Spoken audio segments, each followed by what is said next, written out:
gather up the stuff that I need to work on the transom to put the gold leaf on there and kind of bring you into the loop.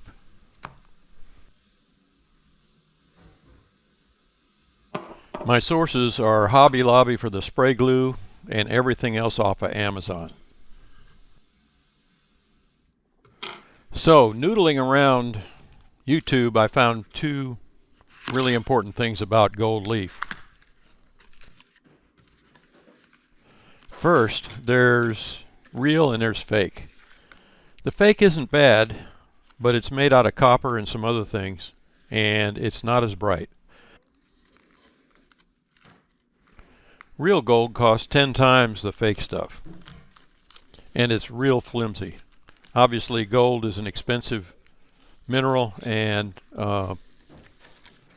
if they pound it down into a little sheet, they want to get it as thin as possible and still be opaque.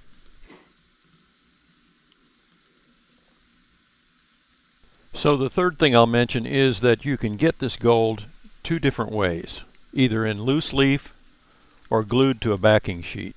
And you absolutely need the glued to backing sheet variety. Otherwise it's going to get away from you and you'll never be able to control it.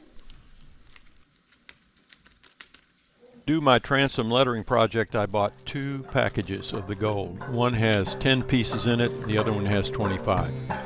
I hope I'll be able to finish it doing that, and if you want to see that, stay tuned.